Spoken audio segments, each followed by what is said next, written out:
જય Jinendra, welcome to સિદ્ધિ handicraft. આપ જોઈ શકો છો કોટનની કુર્તી, જે અમારું સમર સ્પેશિયલ સેલ ચાલે છે.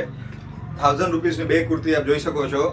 પ્યોર કોટન, એક્સેલ સાઇઝની આ રીલ્સ છે. શિપિંગ એક્સ્ટ્રા રહેશે, સીઓડી અવેલેબલ નથી. જે પણ પીસ ગમે છે એનો સ્ક્રીનશોટ લઈને તમારે નીચે આપેલા નંબર પર ઓનલી વોટ્સઅપ કરવાનો રહેશે. 1000 રૂપિયાની બે કુર્તી છે. અને આના પછીની પણ રીલ્સમાં અમે એક્સેલની નાખવાની છે. બહુ બધા લોકોનો મેસેજ આવે છે કે એક્સેલ અને ડબલ એક્સેલની કુર્તી તમે અમને ફોટો શેર કરો. આપ જોઈ શકો છો. ફટાફટ સ્ક્રીનશોટ લઈને નીચે આપેલા નંબર પર વોટ્સઅપ કરવાનો રહેશે. બહુ જ લિમિટેડ પીસ છે અમારી પાસે અને સારો એવો અમને રિસ્પોન્સ પણ મળી રહ્યો છે. સીઓડી અમારી પાસે અવેલેબલ નથી ને શિપિંગ એક્સ્ટ્રા રહેશે. સેમ ડે અમે લોકો તમારું કુરિયર ડિસ્પેચ કરી દઈશું. આપ જોઈ શકો છો